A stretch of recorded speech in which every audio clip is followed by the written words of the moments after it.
Hello दोस्तों। आज चलो कुछ बातचीत करते हैं। मैं थोड़ा आपका एनालिसिस बताता हूँ कि मैं जो सीखा है या समझा है मैं आपके साथ शेयर करना चाहता हूँ। और ये समझदार लोगों के लिए वीडियो है कि जो जानना चाहते हैं, अनभक्तों के लिए नहीं है। तो ये है कि इंडिया, अगर आप देखना चाहते हो इंडिया को, ऐसा मत देखो कि इंडिया एक है। इंडिया दो हैं, एक अमीर इंडिया है और एक गरीब इंडिया है।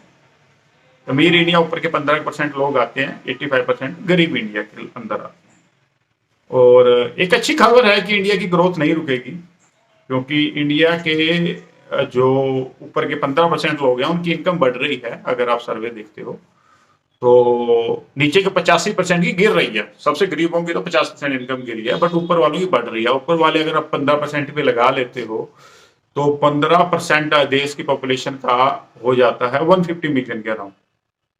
क्योंकि हमारे यहाँ 1.5 अरब लोग हैं।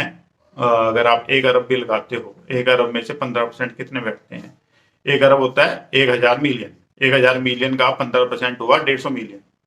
तो इसमें 200-300 मिलियन के करीब ऐसे, 200-250 मिलियन ऐसे लोग हैं जिनके पास पैसा है। और इतनी बड़ी पॉपुलेशन तो किसी देश की होती भी नहीं। जो स्वीडन है या बड़े बड़े देश हैं, इनके 20-20 मिलियन है, हमारे उनसे 5-5 गुना है। जैसे यूएसए की पॉपुलेशन है, वो लोग, हमारे पास एक अमीर तबका है, वो गाड़ियां भी खरीदेगा, वो सब कुछ करेगा, वो अमीर रहेगा, उनके पास है, अच्छी खासी कमाई है। और जो नीचे के गरीब इंडिया है, उनको एक फ्री की लेबर, नौकर या गुलाम है। जो नीचे के गरीब लोग हैं वो, उनके लिए फ्री के नौकर, 10,000 में उनकी फैक्ट्री में काम करने वाले या उनके लिए सर्विस प्रोवाइड करने वाले एक फ्री के गुलाम है। तो जो मिनिमम रह के 5 किलो राशन खा के काम करते रहेंगे तो इंडिया का ग्रोथ चलता रहेगा। क्योंकि 200 मिलियन लोग, अगर जो देश के 15% लोग भी ग्रो करते रहे ना, तो इकोनॉमी बढ़ती चली जाएगी। ठीक है, वो हो भी रहा है। क्योंकि अगर आप पिछले सर्वे देखो, ये इंडिया का, इंडिया इकोनॉमिकल इसका सर्वे है, इंडिया कंज्यूमर इकोनॉमिकल सर्वे, सरकार कराती। 2 लाख से ज्यादा लोगों से ज्यादा सैंपल लिया जाता है, बहुत ट्रस्टेड सर्वे कह सकते हो। 2015 कंपैरिजन में आज 2021 के बीच में अगर आप देखें कि जो आदमी पहले 100 रुपए कमाता था गरीब, आज वो सिर्फ 47 रुपए कमा रहा है। 53%, 50% से ज्यादा उसकी सैलरी गिर गई चुकी है, इनकम गिर चुकी है।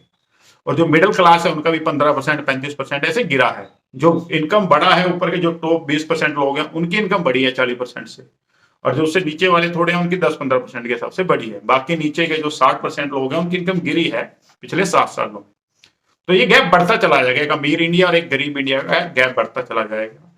और ये हमें वैसे भी देखने को मिलता है जब आप घूमने जाते हो, गोवा घूमते हो, या किसी मीडिया चैनल में देखते हो, या टीवी पर देखते हो, कुछ भी देखते हो, जो लोग बाहर घूमने जाते हैं, जो आप मिलते हो, आप किसी मॉल में जाते हो या किसी गाड़ी में किसी को देखते हो, वो आपके ऊपर 10-15% के लोगों में से आते हैं। जो ऊपर के 10-15% लोग हैं, अपर मिडिल क्लास है या रिच क्लास है, उन्हीं को दिखते हैं। वही टीवी में बैठे हैं, वही मूवीज में हैं, और वही सारा कुछ वही कर रहे हैं। बाकी तो फेसलेस इंडिया है, जो गांव में बसा हुआ है, जो फैक्ट्री जाता है, फैक्ट्री से ऑटो बैठ के घर पे आ जाता है, अपने 10-15 हज़ार की नौकरी करता है, अपने बच्चों का पेट भरता है, ना उसकी कोई बात करता, ना उनके कोई गाने हैं, ना उनका कोई कल्चर है। वो फेसलेस इंडिया है। वो सिर्फ एक 10-15 हज़ार की दिहाड़ी की नौकरी करके अमीरों को अमीर बनाने के लिए, उनकी सरप्लस, उनकी जो लेबर चोरी कहा जाता है इसको, टेक्निकल लैंग्वेज, सरप्लस की चोरी, और उसको वैसे कह सकते हो उसकी लेबर चोरी हो रही है। अभी वो कमा रहा है, जैसे गाय की लेबर हम चोरी कर लेते हैं, उसका दूध ले लेते हैं, उसके बच्चे को थोड़ा सा मिलता है ताकि वो जिंदा रहे। तो ऐसा ही ये अमीर लोग क्या करते हैं कि गरीबों से सारा कुछ छीन लेते हैं, तो उनको 10-15%, ताकि वो भूखे ना मरे। क्योंकि मरा हुआ गरीब किसी काम का नहीं है, उसकी फिर वो लेबर चोरी नहीं कर सकेंगे। तो इसलिए उनको इतना खाने लायक, जैसे हम गाय को जीने के लायक दे देते हैं, तो इतना ही रखा जाता है। तो वही एक हिसाब होता है। तो इससे ग्रो तो करता रहेगा, वो अमीर क्लास ग्रो करती रहेगी, गरीब क्लास का और बुरा हाल होता रहेगा। और दूसरा एक सर्वे है जिसके अंदर पिछले 2018-19 में 50,000 सरकारी स्कूल बंद हुए हैं। मतलब देश की 4% पॉपुलेशन, 4% स्कूल थे, 50,000 गाँव से स्कूलों में नहीं रहे, स्कूल नहीं रहे। 50,000 स्कूल का मतलब क्या है? सरकारी स्कूल क्यों बंद हो रहे हैं? क्योंकि लेबर क्लास को मुझे नहीं लगता कि एजुकेशन का जरूरत है। क्योंकि एजुकेशन देके समझदार होंगे, वो सवाल पूछेंगे, जागेंगे। और एक अनपढ़ लोगों को जल्दी मूर्ख बनाना आसान है, मुझे लग रहा है। तो इसलिए उस एजुकेशन को प्राइवेट करके, महंगा करके, फायदा है कि सिर्फ अमीरों के बच्चे पढ़ पाए। गरीब वही मूर्ख, वही अंधविश्वासी, वही बाबों पे जाने वाला, और वही धर्म के नाम पे भड़काए जाने वाला, और खुद के प्रॉब्लम को ना समझने वाला थोड़ा अच्छा रहता है। ताकि भेड़, जितनी भेड़ हो, जितनी समझदार ना हो तो उतनी अच्छी है। तो इस तरीके का वो बिल्ड कर रहे हैं। इंडियन कैपिटलिस्ट क्लास है जो कि पूंजीपति हैं, जो देश के अमीर हैं, और इंडियन स्टेट के साथ मिलकर, ब्यूरोक्रेट्स, जज, इनके साथ मिलकर ये काम चल रहा है।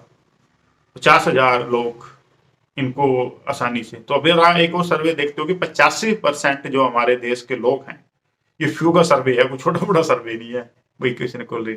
85% लोग नहीं चाहते कि हम आजाद रहें। वो कहते हैं कोई डिक्टेटरशिप हो, कोई बड़ा हो, ताकि हमें बता सके हमें क्या करना। देश की जो मोरालिटी है, जो उसके खून में गुलामी है, वो एज इट इज ही है। वो गुलाम ही रहना चाहते हैं। हजारों साल की गुलामी ने हमारे कल्चर के अंदर कुछ ऐसा डाला है, और या इकोनॉमिकल सिचुएशन इतना फ्रस्ट्रेटेड कर दिया लोगों को, या उनके मूर्खता ने, अनपढ़ता ने ऐसा कर दिया कि अभी भी लोग दुनिया में सबसे ज्यादा गुलामी हमारे देश के लोग पसंद करते हैं। 85% इज अ बिग नंबर। सिर्फ 15% ऐसे लोग हैं जो चाहते हैं कि हम अपने हिसाब से सिस्टम जिए। बाकी कहते कोई बाप बन के बैठ जाए, हमें गुलाम बना ले, अपना नहीं पराया नहीं, तो वो काम चलता रहे। तो ये काम चल रहा है देश में। तो अभी इंडिया 2 इंडिया में डिवाइड रहेगा और बढ़ता जाएगा इसी तरीके से। और ये मिडिल क्लास के लिए, अगर आप अपने राइट्स के लिए जैसे स्टूडेंट डिमांड कर रहे थे पेपर लीक हो, एम्प्लॉयमेंट की बात करते हैं तो उनको लट पर आके फेला जा सके, या इनका कैसे यूटिलाइज किया जा सके, तो ये चल रहा है।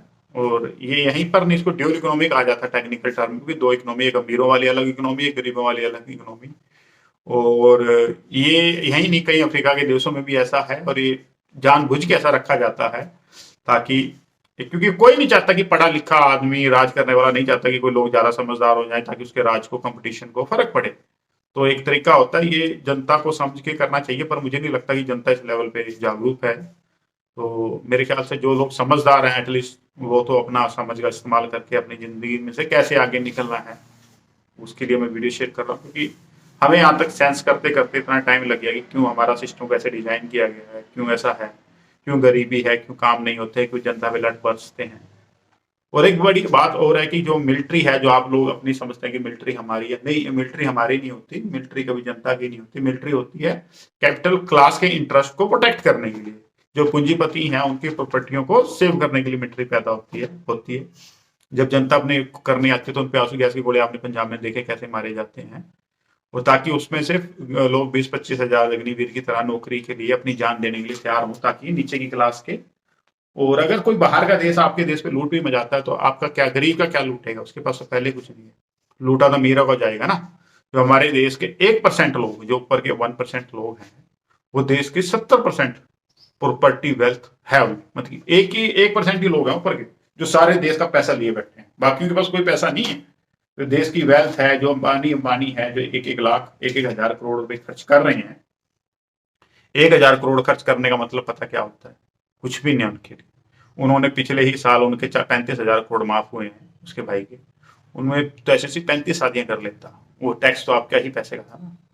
तो ये आपकी लेबर को चोरी करके, आपको ही मंत्रमुग्ध करके, आपको टीवी पे सपने दिखा के आराम से मस्ती जी रहे हैं।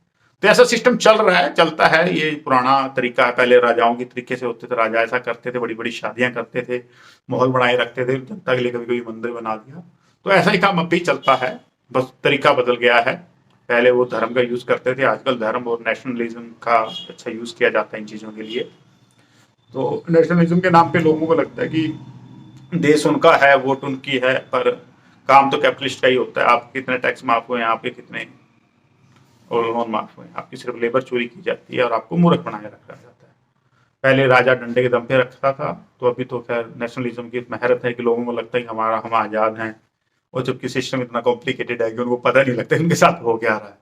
तो अभी वो भी चला गया कि उनको थोड़ी बहुत सच्चाई का भी पता होता। तो ठीक है, पढ़ते रहिए, समझते रहिए, और थोड़ा और जानना चाहते हैं तो फैसिज्म को समझिए कि फैसिज्म की जो पावर अभी ये करंट गवर्नमेंट यूज कर रही है, मोदी सरकार, तो उससे थोड़ा आपको और लाइट पड़ेगा। एक अच्छी बुक है, मास साइकोलॉजी ऑफ फैसिज्म। पहले फैसिज्म के ऊपर कुछ वीडियो देख लो तो आपको डिक्टो दिखेगा कि ये गेम पहले भी खेली गई है और आज भी खेली जा रही है। तो कैसे खेला जाता है इसको, तो सिर्फ एक इंफॉर्मेशनल वीडियो है ताकि जो समझदार लोग हैं थोड़ा अपने आप को सेंस कर सकें, समझ सकें, देख सकें, कि जान सकें, और अपने आप को कैसे बचा सकते हैं इन चीज़ों से, और कैसे अपने आप के डिसीजन ले सकते हैं ताकि आपकी लाइफ और मस्त गुजरे। उसके लिए मैंने वीडियो बनाई। चलो, वीडियो 10 मिनट से ज़्यादा ना हो जाए इसलिए मैं इसको खत्म कर रहा हूँ। वाहिगुरु जी का खालसा, वाहिगुरु जी की फतेह।